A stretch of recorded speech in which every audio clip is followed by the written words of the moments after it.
नमस्कार, मी आर.जे. सुमित तुमच्यासोबत. रेडिओ सिटीवरती हा तुम्ही आवाज नेहमीच ऐकत असता, पण आज एका स्पेशल विषयावरती, एका महत्त्वाच्या विषयावरती बोलण्यासाठी खास कोणीतरी आपल्यासोबत स्टुडिओमध्ये आहेत आणि त्यांच्याबरोबर आपण गप्पा तर मारणार आहोतच, पण भरपूर असे प्रश्न आहेत. त्या प्रश्नांची लिस्ट आहे माझ्याकडे. त्या प्रश्नांची उत्तरं मला सरांच्याकडनं जाणून घ्यायची आहेत. आता याच्यामध्ये भरपूर असे प्रश्न आहेत ज्याच्याबद्दल काही लोकांना प्रॉब्लेम्स असतात, त्याच्याबद्दल त्यांनाही उत्तर जाणून घ्यायची इच्छा असते. आणि मी म्हटलं की बाबा आता जागतिक हृदय दिन आहे, तर त्याच्या निमित्तानं हा विषय नक्कीच आपण घेतला पाहिजे. सो सगळ्यात पहिल्यांदा डॉक्टर राजेश धोपेश्वरकर सरांचं स्वागत आहे आपल्या स्टुडिओमध्ये. नमस्कार सर. नमस्कार, धन्यवाद सुमितजी. आणि मला खूप आनंद होतोय, पहिल्यांदाच मी रेडिओ सिटीमध्ये आलोय आणि तू म्हणालास त्याप्रमाणे वर्ल्ड हार्ट डे येतोय आपला. त्यानिमित्ताने तुम्ही हे जे घेतलेलं इनिशिएटिव्ह आहे हे एकदम छान इनिशिएटिव्ह आहे आणि मी पण उत्सुक आहे तू काय प्रश्न विचारणार त्याच्याबद्दल. तर आता हार्ट रिदम प्रॉब्लेम जे आहे त्याच्याबद्दलच आपण बोलणार आहोत, की हृदयाची धडधड वाढणं असू दे किंवा काही लोकांना असं होतं की अनियमित ठोके जाणवतात हृदयाचे किंवा काही गंभीर लक्षणं त्याची असू शकतात कदाचित. तर याविषयीच आपण बोलणार आहोत आणि याला एक स्पेशल शब्द आहे बरं, जो मला असं वाटतं की कदाचित फंबल होऊ शकतो, पण मी प्रयत्न करेन. चालेल. इलेक्ट्रोफिजिओलॉजिस्ट आहात तुम्ही, क्या बात करेक्ट आहे. ना? अरे क्या बात. Perfect perfect. सो नेमकं मला याच्याबद्दल सुद्धा जाणून घ्यायला आवडेल की एवढं टफ तुम्ही का म्हणजे हे फील्ड चूज केलं. शब्दच एवढा टफ आहे म्हणजे पुढे काहीतरी अवघडच असणार आहे ते.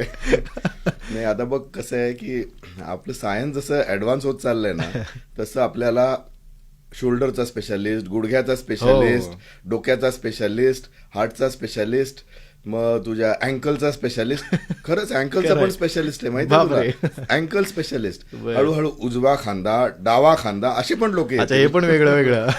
तर तसंच आपलं हार्ट जे आहे ना, हार्ट म्हणजे आपल्या बॉडीचं इंजिनच आहे आणि त्या इंजिन मध्ये तुला पेट्रोल असेल, तुझी इलेक्ट्रिक वायरिंग असती, तुझं स्ट्रक्चर मोटर असतं, या सगळ्या मल्टिपल कॉम्पोनंट्स आहेत. बरोबर. आणि त्या कॉम्पोनंट्सचे प्रत्येकाचे एक्सपर्ट असणार.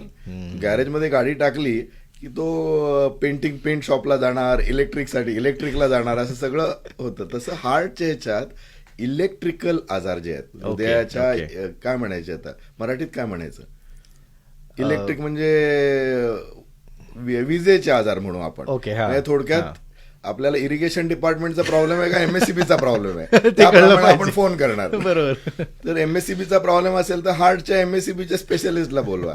आणि ह्याचा असेल इरिगेशन डिपार्टमेंटचा असेल तर अँजिओप्लास्टीच्या एक्सपर्टला बोलवा. असे दोन एक्सपर्टीज केलेले. मला असं वाटतं की एवढ्या सोप्या भाषेत जर आपण गप्पा मारल्या तर कदाचित लोकांना ते खूप इझिली समजेल.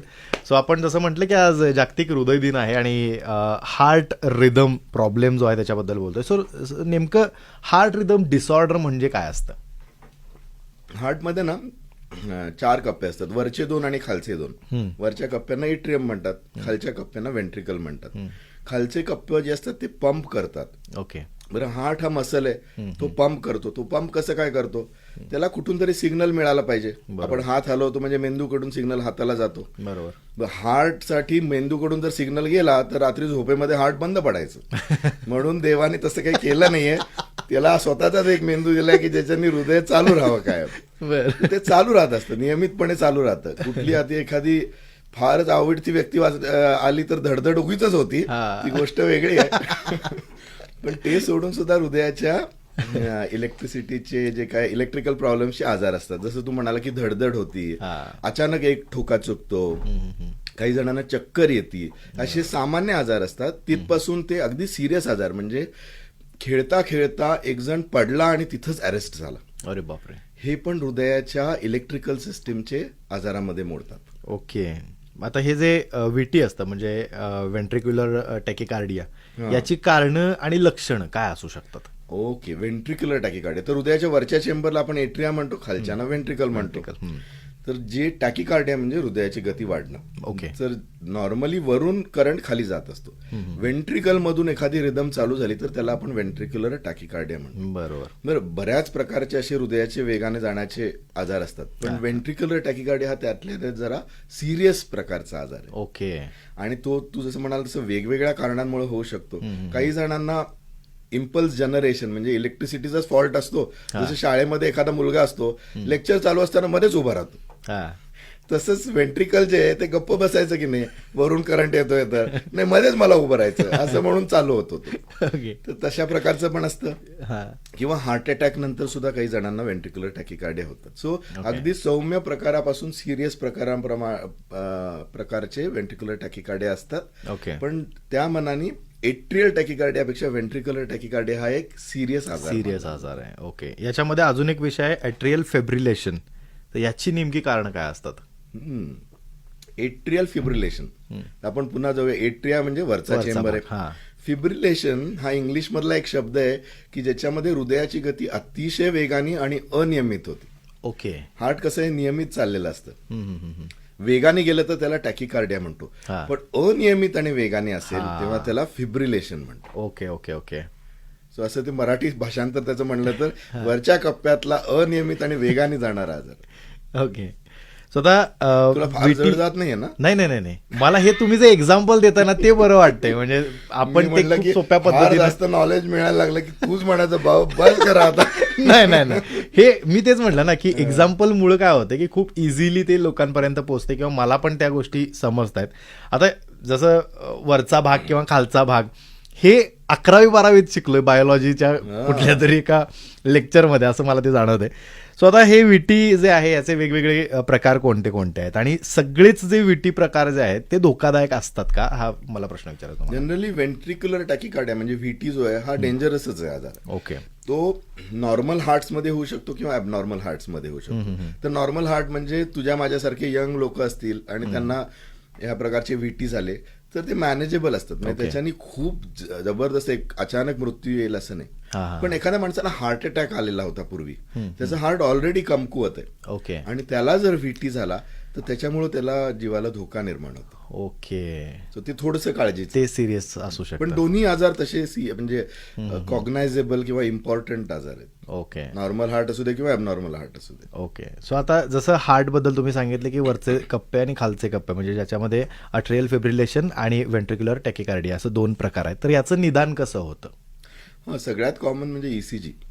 आपण जे काही ईसीजी काढतो त्याच्यावर एट्रियल फिब्रिलेशन, व्हेंट्रिक्युलर टॅकिकार्डिया याचं निदान होतं. आणि आता नवीन जे स्मार्ट वॉचेस आलेत किंवा स्मार्ट डिव्हाइसेस आले त्याच्यात सिंगल लीड ईसीजी रेकॉर्ड होतो. हार्ट रेट तर होतोच, पण आपले एआय आणि अल्गोरिथम्स एवढे छान आहेत की नुसत्या आपल्या हार्ट रेट किंवा जी पल्सेशन्स आहेत त्याच्यावरून सुद्धा ते एट्रियल फिब्रिलेशन डायग्नोज करतं. ओके. अमेझिंग ना? नाईस. आणि त्याच्याशिवाय जर त्या स्मार्ट वॉचमध्ये ईसीजीची कॅपेबिलिटी असेल तर त्याच्यामध्ये ईसीजी पण रेकॉर्ड होतो. म्हणजे आपण फक्त जेव्हा त्रास होईल तेव्हा असं घड्याळाला बोट लावायचं आणि त्याच्याने एक डावा हात आणि उजवा हात ह्याच्यामध्ये जो करंट जातोय त्याच्याने ते घड्याळ ईसीजी रेकॉर्ड करतं. शपथ. टेक्नॉलॉजी पुढे गेली आणि त्याचा चांगला फायदा होतोय असं म्हणायला काय हरकत नाही. खूप 100%. मग याच्यावरती उपचार काय आहेत, म्हणजे जेव्हा या दोन्ही गोष्टींना प्रॉब्लेम होतो असं वाटतं तेव्हा? आता हा फारच मोठा प्रश्न आहे. मेडिकलच्या एक्झाम मध्ये लॉंग क्वेश्चन आणि शॉर्ट क्वेश्चन असतात तसे. आपण फार लांबणीवर नको लावायला. मी म्हणेन की हे दोन्हीपैकी काही असेल तर आपण जो पहिला शब्द वापरला की हार्टचा इलेक्ट्रिकल डिसीजेसचा स्पेशलिस्ट, इलेक्ट्रोफिजिओलॉजिस्ट, त्याला कन्सल्ट करणं सगळ्यात चांगलं आहे. ओके. आणि काही गोष्टींसाठी औषध गोळ्या असतात, काही गोष्टींसाठी ऍडव्हान्स ट्रीटमेंट्स असतात. पण तुला माहितीये का, इलेक्ट्रोफिजिओलॉजिस्ट किंवा ह्या हृदयाच्या गतीचे जे डिसऑर्डर्स असतात त्याच्यात बरेच डिसऑर्डर्स असतात ते क्युरेबल असतात. ओके. म्हणजे त्याच्यात काही प्रोसिजर्स असतात ज्याला ॲब्लेशन प्रोसिजर्स असतात. त्या ॲब्लेशन प्रोसिजरद्वारे हे बरेच डिसिजेस क्युरेबल असतात. म्हणजे मी माझ्या पेशंटना सांगतो की तुम्हाला एक फाईल आणि एक डॉक्टर कमी करायचं असेल तर हे करून घ्या. ओके. आता तुम्ही जेवढं सोप्या पद्धतीने आम्हाला सांगितलं की हृदयाच्या वरचा भाग वेगळा, त्याचं एक नाव, आणि हृदयाच्या खालचा भाग एक वेगळा जो पंप करतो, सो व्हीटी, आणि हे जसं तुम्ही आम्हाला सांगितलं तसं आयसीडी बद्दल आम्हाला जरासं एकदम सोप्या भाषेत सांगा. हे फार महत्वाचं आहे. आयसीडी म्हणजे हार्टचा डिफिब्रिलेटर. तर तू बघ, आपण कधी हॉस्पिटलमध्ये गेलो, इमर्जन्सीमध्ये गेलो, एखादा पेशंट जर एकदम पूर्ण कार्डियाक अरेस्टमध्ये गेला असेल तर डॉक्टर त्याला ते शॉक लावतात बघ. शॉक लावून छातीवर एक मशीन ठेवतात आणि शॉक देतात आणि असा झटकन टाईप ते असतं ते मशीन, हेवी मशीन असतं, तर त्याला डिफिब्रिलेटर म्हणायचं. ओके. डिफिब्रिलेटर म्हणजे मगाशी आपण जो शब्द वापरला ना, फिब्रिलेशन, त्याला रिव्हर्स करणारं ते मशीन आहे. Okay okay okay. तर डिफिब्रिलेटर एस्पेशली एट्रियम किंवा व्हेंट्रिकल दोन्हीच्या फिब्रिलेशनला वापरता येतं. पण जेव्हा खालचा व्हेंट्रिकल जेव्हा फिब्रिलेट होतो तेव्हा हार्ट जे आहे ते काही पंपच करत नाही ब्लड. ओके. म्हणजे हार्टमध्ये इलेक्ट्रिकल ऍक्टिव्हिटी एवढी फास्ट असते की हृदयाचं कॉन्ट्रॅक्शनच होत नाही. हा हा. मग अशा परिस्थितीमध्ये सपोज मेंदूला रक्तपुरवठा बंद झाला तर किती वेळात मेंदू निकामी होईल असं वाटतं तुला? एक अर्धा तास. सर आपल्या मेंदूला म्हणजे आपल्या सगळ्या शरीरात वेगवेगळ्या ऑर्गन्स आहेत, त्याच्यात इस्किमिया टाइम असतो. ओके. म्हणजे थोडा काळ आपण जर रक्तपुरवठा बंद केला आणि पुन्हा चालू केला तर ते पुन्हा जागृत होतं. ओके. तर तो किडनीचा, हार्टचा, हाताचा, पायाचा, लिव्हरचा सगळ्याचा वेगवेगळा असतो. पण सगळ्यात कमी जो आहे तो ब्रेनचा आहे. किती आहे म्हणतो? आणि ब्रेनचा नॉर्मल रूम टेम्परेचरला फक्त 3 ते 5 मिनिटं. आई शपथ, मी 30 मिनिटं सांगितलं. बापरे. तोपर्यंत माणूस संपलेला असणार. आणि अनफॉर्च्युनेटली म्हणून काय होतं की माणसाला काही झालं की हार्ट बंद पडलं, घरी आपण आहे बघतोय की अरे हा माणूस बोलत नाही, श्वास घेत नाहीये, अशा परिस्थितीत आपण भांबावून जातो आणि मग अँब्युलन्स बोलवा, हे बोलवा, हे करतो. तर ह्याच्यासाठी खूप इम्पॉर्टंट एक गोष्ट आहे की ज्याला म्हणायचं CPR. ओके. आज सगळ्यांनी CPR शिकणं गरजेचं आहे. आणि ते जर आपण केलं तर बरेच प्राण वाचू शकते. बरोबर. आता दुसरी गोष्ट आहे की आपल्याला माहिती आहे की एखाद्या माणसाला ह्या प्रकारचा आजार होणार आहे आणि त्याच्या जीवाला धोका आहे, तर आपण हॉस्पिटलला जाईपर्यंत वाट बघू शकतो का? नाही. मग असं एखादं मशीन आपल्याला बसवायला पाहिजे त्याच्या शरीरामध्ये की जे ऑटो पायलटवर असेल. म्हणजे ते 10 सेकंदामध्ये व्हेंट्रिक्युलर फिब्रिलेशन डिटेक्ट करेल आणि त्या पेशंटला, त्या रुग्णाला शॉक देऊन त्याची रिदम नॉर्मलला आणेल. ओके. त्या मशीनला ICD मशीन म्हणतात. ICD. समजा ICD मशीन बसवलेला एखादा रुग्ण असेल तर त्याला रेग्युलरली ते फॉलोअप वगैरे करणं आवश्यक असतं की? करायला लागतं ना. कुठलेही जे इम्प्लांटेबल डिव्हाइसेस असतात त्याची एक फायनाईट बॅटरी असती, त्याचे वायर्स असतात, ते चेक करायला लागतं. ओके. सो 6 महिने ते वर्षभरात एकदा डॉक्टरकडे जाऊन ते दाखवणं गरजेचं आहे. मेंटेनन्स आपल्या ऑइल करेक्ट, सर्व्हिसिंग जरुरी आहे. Okay. So 3D cardiac mapping आणि कॅथेटर ॲब्लेशन हे दोन जे विषय आहेत ते नेमके काय आहेत? हा फारच म्हणजे नॉर्मल डॉक्टरला पण माहिती नसेल, फक्त कार्डिओलॉजिस्टना कदाचित माहिती असतील हे शब्द.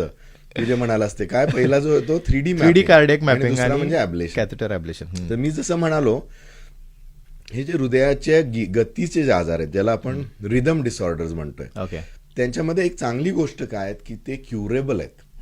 म्हणजे बरेच जे रुग्ण आहेत त्यांना तो धडधडीचा त्रास होतो आणि it is a lot of problem. म्हणजे त्यांना त्याच्यामुळं जीवन जे आहे ते सुरळीत जगता येत नाही, कधी काय होईल याची भीती असते. तर अशा परिस्थितीत आपण त्या पूर्ण हार्टचे इलेक्ट्रिकल सिस्टीमला आतमध्ये जाऊन मॅप करतो. बर. त्या मॅपिंग म्हणजे मध्ये कसं असतं की हार्टचा एक चेंबर असेल त्याच्यामध्ये आपण 3-4 हजार 5,000 पॉइंट्स कलेक्ट करतो. बर. आणि ते कसे पॉइंट्स असतात तर त्याच्यामध्ये एक लोकेशन असतं आणि एक इलेक्ट्रिकल टाइम असतो. आणि ते सगळं कॉम्प्युटर जे आहे ते सिंथसाइज करून हार्टमध्ये आतमध्ये करंट 3 डायमेन्शन मध्ये आपल्या खोलीमध्ये लाईट्स कसे चालू होतात आणि कसे बंद होतात ह्याचं जर आपण व्हिडिओ काढला तर कसं दिसेल असा व्हिडिओ निर्माण करतो. आणि त्याचा जो इलाज आहे तो इतका सुकर होतो की डॉक्टरसाठी एकदम सोपं झालेलं आहे इलाज करणं जे आहे ते, आणि पेशंटसाठी ते पूर्ण बरे होतात. सो नवीन टेक्नॉलॉजीचं किती ऍडव्हान्टेज आहे आपल्याला आज हे आपण इमॅजिन करू शकत. नक्कीच नक्कीच. आणि आता तर AI टेक्नॉलॉजी वगैरे हे पण आता भरपूर त्या गोष्टीचा फायदा होतोय. नक्कीच. सो आता याच्यामध्ये अट्रियल फिब्रिलेशन किंवा व्हेंट्रिक्युलर टॅकिकार्डिया ह्या दोन गोष्टीबद्दल आपण जसं म्हणजे सुरू झाल्यापासून गप्पा आम्ही बोलतोय, पण हे जे प्रॉब्लेम्स आहेत हे टाळता येऊ शकतात का? हा प्रश्न एकदम चांगला आहे. तर त्याच्यातले काही गोष्टी ज्या आहेत त्या टाळता येऊ शकतात, काही ज्या आहेत त्या टाळता येऊ शकत नाही. जशा की काही गोष्टी ज्या लाईफस्टाईलच्या आजारामुळे आलेल्या असतात, ओके, त्या आपण टाळू शकतो. काही गोष्टी ज्या आहेत त्या अनुवंशिक आहेत, त्याला आपण काही करू शकत नाही. म्हणजे ह्या दोन्ही गोष्टी आपण रेग्युलर लाईफमध्ये जगतोच आहे 100%. आता तू एट्रियल फिब्रिलेशन बद्दल विचारलंस मला, तुला माहितीये का कॉमनेस्ट कॉज आहे एट्रियल फिब्रिलेशनचे म्हणजे ओबेसिटी, वजन जास्त असणं. तर जे आपण म्हणतो की वजन जास्त असणं त्याच्याने BP येतं, शुगर येतो, पॅरालिटिक एपिसोड येतात, या सगळ्या गोष्टी त्याच्याशी लिंक्ड असतात. आणि बऱ्याच जणांना असं वाटतं की अरे बीपीची गोळी आता परमनंट लागणार का मला? तुम्ही जर तुमच्या शरीरात झालेले बदल रिव्हर्स केले, तुमचं जे रेग्युलर लाईफस्टाईल आहे ते पुन्हा केलं, वजन कमी केलं, झोप चांगली घेतली, तर बऱ्याच गोष्टी सुधारण्यासारख्या आहेत. बरं बरं. आता हे आपण ज्या गोष्टी गप्पा मारतो त्याच्यापेक्षा थोडंसं आउट ऑफ द बॉक्स, कारण मी स्वतः वर्कआउट किंवा जिमिंग मध्ये माझा थोडासा हे दिसतंय इंटरेस्ट मला थोडा कॉम्प्लेक्स आलाच होता तुझ्याकडे बघून. तर त्याबद्दल एक प्रश्न विचारतो की असं मी भरपूर वेळ ऐकलंय की जिमिंग करताना भरपूर सेलिब्रिटीज किंवा भरपूर जिम करणारे जे बॉडी बिल्डर्स आहेत त्यांना अटॅक आला, किंवा लहान मुलं सुद्धा इव्हन आता जर बघितलं आपण तर त्यांना सुद्धा अटॅक येतं. काय म्हणजे याच्यामागे काय रिझन असू शकतं? फारच चांगला प्रश्न आहे. म्हणजे आपला पुनीत राजकुमार एवढं हेल्दी लोक आहेत, किंवा काही जणांना पॅरालिटिक एपिसोड पण आलेले आहेत, आपले फेमस काही लोक आहेत. तर एक म्हणजे हेवी वर्कआउट करणं, ओके, हे आपल्या बॉडीच्या कॅपेबिलिटीच्या बियॉन्ड आहे. यंग एज मध्ये हे पॉसिबल आहे, पण बियॉन्ड सम एज, जसं आपलं नवीन दुकानातून आणलेला कपडा असतो तो आपण घातला स्ट्रेच होतो, फाटत नाही. पण वर्षभरानंतर आपण असं काहीतरी करायला गेलो, असं लक्षात येतं की फाटलं, ते होतं की नाही. तसं आपल्या शरीराचं आहे. शरीर जेव्हा यंग असतं तेव्हा त्या मनाने त्याची इलास्टिक ॲबिलिटी खूप असते, इझिली ते हे करत नाही. पण आफ्टर सम एज ती इलास्टिक ॲबिलिटी जाते. त्याच्यामुळं आपल्या एज प्रमाणे अनुसार आपण आपलं वर्कआउट डेफिनेटली बदललं पाहिजे, नंबर 1. नंबर 2, ऍक्सिडेंट्स होतात किंवा पाऊस पडतो, हे तू प्रेडिक्ट करू शकतोस का? नाही. मे बी थोड्या प्रमाणात, 100% नाही. आपण ढग बघून आपण म्हणू शकतो की पावसाळा आहे आणि ढग आहे, जरा गरम व्हायला लागला, पाऊस पडणार. सो तसंच काहीसं आपल्या ह्याचं असतं, काय जे कोलॅप्स होतात हे होतात, त्यांना पण काही ना काहीतरी साईन्स जाणवत असतं की फॅमिलीमध्ये कोणाला काहीतरी त्रास असतो, ओके, किंवा त्यांना कुठलं तरी व्यसन असतं, किंवा कुठला तरी स्ट्रेस असतो. या सगळ्या गोष्टींचं कधी कधी कॉम्बिनेशन असतं. म्हणजे आयदर जेनेटिक असेल, किंवा त्या वेळेला तुला माहिती हार्ट अटॅक जे असतात ते सीझनल चेंजमुळे येतात. म्हणजे जेव्हा एकदम सडन टेम्परेचर चेंज एका दिवसात दुसऱ्या, त्या दिवशी हार्ट अटॅक येणार. आयुष्यपत. सो सीझनल व्हेरिएशन असतं. त्याच्यानंतर डायोर्नल व्हेरिएशन असतं. अर्ली मॉर्निंग मध्ये हार्ट अटॅक जास्त येतात. म्हणजे पहाटेच्या वेळेला हार्ट अटॅक जास्त येतात. सो तसंच आपल्या शरीराला अचानक आपण खूप जास्त फिजिकल किंवा मेंटल स्ट्रेस दिलं तर त्याच्यामध्ये सुद्धा हार्ट अटॅक येतात. सडन. सो सडनली काही करायचं नाही. जे करायचं ते जे रेग्युलर एक्सरसाइज करतात ना, त्यांचं हार्ट अटॅकचं प्रमाण कमी होतं. आणि कार्डियाक अरेस्ट मध्ये हार्ट अटॅकमुळे आलेले कार्डियाक अरेस्ट हे खूप मोठे प्रमाणात असतात. सो नक्कीच या सगळ्या गोष्टी ज्या आहेत तर त्या आपण लक्षात ठेवल्या पाहिजेत. मग तुम्ही जिमिंग करत असाल, तुम्ही योगा करत असाल, योगामध्ये सुद्धा तुम्हाला जास्त काही करायचं नाही, जेवढं जमतं तेवढंच करायचं, मेडिटेशन वगैरे चांगलं करा. बरं, यासोबतच आपण जागतिक हृदय दिनानिमित्त ज्या काही गप्पा मारत होतो त्याच्यामध्ये शेवटचा एक प्रश्न नाही, ऍक्च्युली तो एक मेसेज असेल. सो आपल्या सगळ्या लिस्नर्सना किंवा आपल्या सगळ्या व्ह्युअर्सना एक शेवटचा मेसेज काय देऊ इच्छिता? मी सांगेन की सगळीजण आपलं आरोग्य चांगलं ठेवा.